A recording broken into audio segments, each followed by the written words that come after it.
विधिवत रूपमा गुम्बालाई हस्तान्तरण गरिँदैछ। यस क्रममा सालदाङमा भेला भएका सबैले आफ्नो आस्थाको प्रतीकलाई सार्वजनिक दर्शन र अवलोकन गर्न पनि पाएका छन्। यस क्रममा उनीहरूले मूर्ति सक्कली हो या होइन भनेर पहिचान गर्ने काम समेत आफैले गरिरहेका छन्।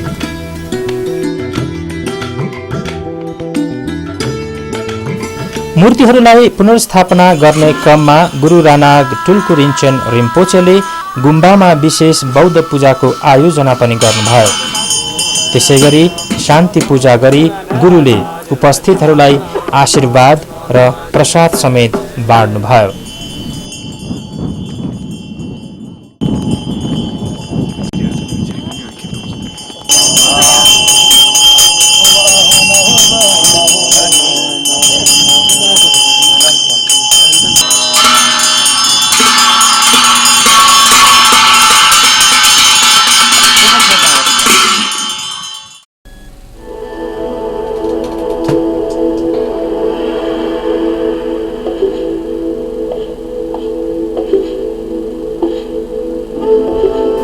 चोरी भएका मूर्तिहरू फर्काइएकै अवसर पारेर गुरुले 1000 भन्दा बढी भेडा चङ्ग्रा र चौरीहरूलाई जीवनदान समेत दिनुभयो।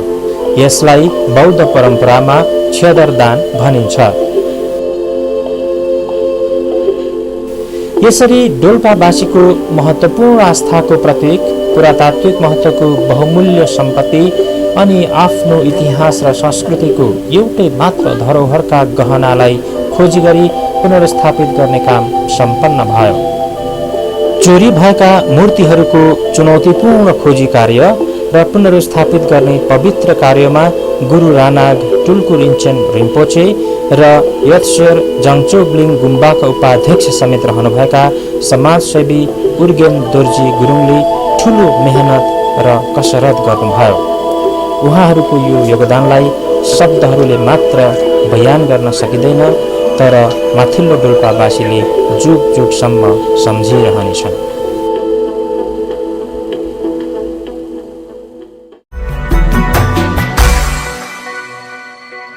हाम्रो देशका कतिपय ठाउँहरूबाट थुप्रै यस्ता पुरातात्विक धरोहरहरू हराएका छन्, तर त्यसलाई सीमा कटाइसकेपछि फर्काउन सकिएको छैन। वास्तवमै डोल्पो बुद्धको प्रयासले नेपालमै पहिलो पटक यसरी चोरी भई विदेश पुगेका मूर्ति नेपालमै फर्काउन सकिएको अहिलेसम्मकै पहिलो रेकर्ड हो भन्दा अतियुक्ति नहोला। आस्था, इमानदारिता र निष्ठालाई आफ्नो पहिचान बनाउनु भएका स्वर्गीय बलबहादुर राई नेपाली राजनीतिमा एक अमर व्यक्तित्व हुनुहुन्छ। देश युवाको हो, जात जाति र भाषा भाषीको आधारमा मुलुक टुक्र्याउनु हुन्न, योग्यता र दक्षताको कदर हुनुपर्छ भन्ने उहाँको भनाइलाई आत्मसात गर्नु आजको आवश्यकता हो।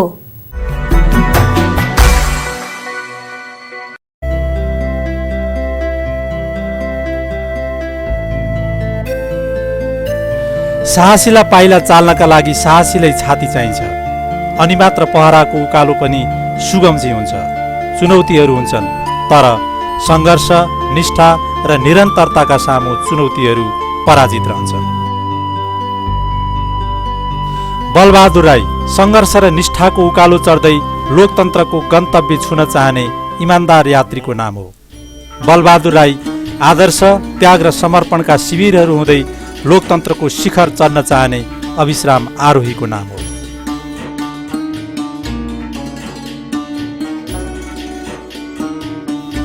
लोकतान्त्रिक सङ्घर्षका अग्रज बलबहादुर राईलाई जन्म दिने ओखलढुङ्गाले ओखलढुङ्गाकै लागि ज्यान दिने धेरै सपुतहरू पनि जन्माएको छ। बलबहादुर राई धेरैका लागि प्रेरणा पुरुष बन्नुभयो। यो ठाउँ ओखलढुङ्गाको मोली गाउँ हो, जहाँ विक्रम सम्वत 1977 सालमा बलबहादुर राईको जन्म भएको थियो। उहाँका पिता नवल सिंह राई र माता भवी माया राई हुनुहुन्थ्यो।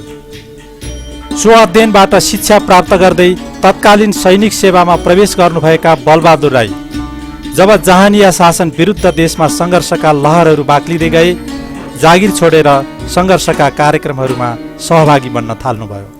अँध्यारो युगमा अँध्यारोकै विरुद्ध जनजागृतिको मसाल बाल्दै हत्केलामा ज्यान राखेर सङ्घर्षमा होमिनु सानो साहसको विषय थिएन। तर मनमा बलियो सङ्कल्प भएपछि अरू असङ्ख्य साहसी सहकर्मीहरूसहित बलबहादुर राईका अगाडि उपस्थित चुनौतीहरू क्रमशः थाक्दै गए।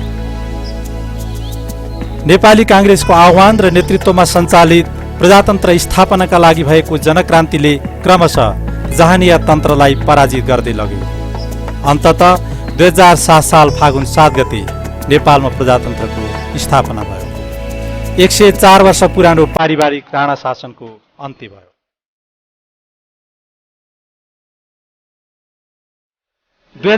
सालमा प्रजातन्त्रता आयो, तर प्रजातान्त्रिक संस्कार र कार्यशैलीमा परिवर्तन आउन बाँकी नै थियो। जनक्रान्तिमा होमिनेहरू, नेतृत्ववर्ग र जनक्रान्तिका भुक्तभोगीहरूमा जुन सुन्दर नेपालको सपना थियो, दरबारिया र सामन्ती शक्ति केन्द्रहरूमा आबद्ध व्यक्तिहरूलाई प्रजातन्त्रको उज्यालो बिहान त्यसबेलै बिझाइरहेको थियो। तिनीहरू अनुकूल मौकाको ताकमा थिए। नेपाली काङ्ग्रेसको दबावमा 2015 सालमा प्रथम आम निर्वाचन सम्पन्न भयो। बलबहादुर राई पूर्व 3 नम्बर ओखलढुङ्गा निर्वाचन क्षेत्र नम्बर 18बाट प्रतिनिधि सभा सदस्यका रूपमा निर्वाचित हुनुभयो। प्रथम आम निर्वाचन सम्पन्न हुनु दरबारिया र सामन्ती शक्ति केन्द्रका लागि एउटा ठूलो राजनीतिक धक्का थियो। निर्वाचन सम्पन्न भएपछि नेपाली काङ्ग्रेसका शीर्ष नेता बीपी कोइरालाको नेतृत्वमा जननिर्वाचित सरकारको गठन भयो। सरकारले आवश्यक नीति र योजना तर्जुमा गरी राष्ट्रिय विकासका कार्यक्रमहरूको आरम्भ पनि गरेको थियो। तर लोकतन्त्र विरोधी नेपालको राजदरबारले निर्वाचित सरकारमाथि निर्लज्ज प्रहार गर्यो। जनप्रतिनिधि सभा भङ्ग भयो। सम्पूर्ण शीर्ष नेताहरूलाई कैद गरियो। सामान्य नेता र कार्यकर्ताहरू पनि ठूलो सङ्ख्यामा गिरफ्तार गरिए। एकजना निर्वाचित जनप्रतिनिधि बलबहादुर राई पनि जेल पर्नु स्वाभाविकै थियो। लोकतन्त्रवादीहरूले लोकतन्त्रको पुनर्स्थापनाका लागि पुनः सङ्घर्ष आरम्भ गर्नु पर्यो। 2048 साल यताको राष्ट्रिय राजनीतिमा धेरै जनप्रतिनिधिहरूले आफूलाई इमान्दार कायम राख्न सकेनन्। बलबहादुर राई एउटा इमान्दार जनप्रतिनिधिका हैसियतबाट कहिल्यै डगमगाउनु भएन। वैयक्तिक स्वार्थका लागि काम गरेको वा जिम्मेवारीबाट विचलित भएको भन्ने कुनै आरोप पनि बलबहादुर राईसँग जोडिएर आएको कसैले सुन्नु परेन। एउटा निस्वार्थ लोकतन्त्रवादी नेताका रूपमा उहाँको पहिचान आजीवन रहिरह्यो। देश तपाईँहरू युवाहरूको देश बिगार्ने सपार्ने तपाईँहरूको हातमा छ। देश सप्रो तपाईँहरू सप्रिनुहुन्छ, देश बिग्रियो तपाईँहरू बिग्रिनुहुन्छ। त्यति मात्रै हो। त्यसो हुँदा तपाईँहरू युवाले देश जिम्मा लिनुपर्छ। मेरो चाहिँ यतिकै हो।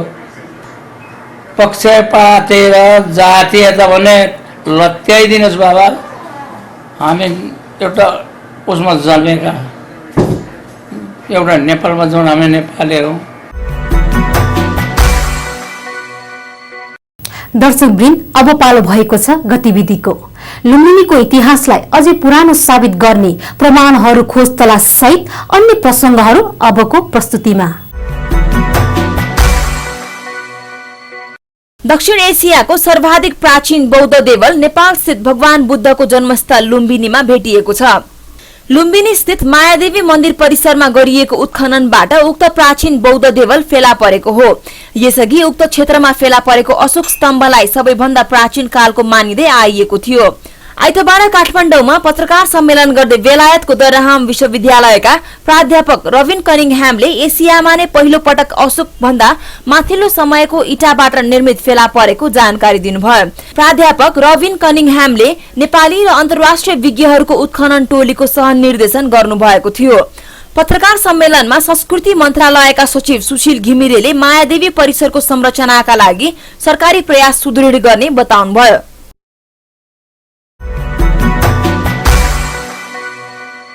सुर्खेत सुर्खेतको काँक्री बिहारमा बुद्धको मूर्ति राख्न नदिएको भन्दै विभिन्न बौद्ध मार्गी तथा जनजाति संगठनले बुधबार प्रधानमन्त्री निवास बालटार अगाडि धरना दिएका छन्। बुद्ध जयन्तीको अवसरमा सुर्खेतको लाटीकोइली 8 स्थित काँक्री बिहारमा बुद्धको मूर्ति स्थापना प्रशासनको अनुमति हुँदाहुँदै पनि प्रहरीले राख्न नदिएको भन्दै नेपाल बौद्ध महासंघ, नेपाल आदिवासी जनजाति महासंघ, राष्ट्रिय आदिवासी जनजाति महिला महासंघ, अखिल विश्व महासंघ, नेपाल परम्परागत बौद्ध धर्म संघ तथा धर्मोदय सभाले धरना दिएका हुन्। धरना सहभागीहरूले काँक्री बिहारमा राख्न खोजिएको मूर्ति प्रतिस्थापना गर्न माग गर्दै प्ले कार्ड प्रदर्शन गरेका थिए। प्रदर्शनमा बौद्ध भिक्षुहरू समेत सहभागी रहेका थिए।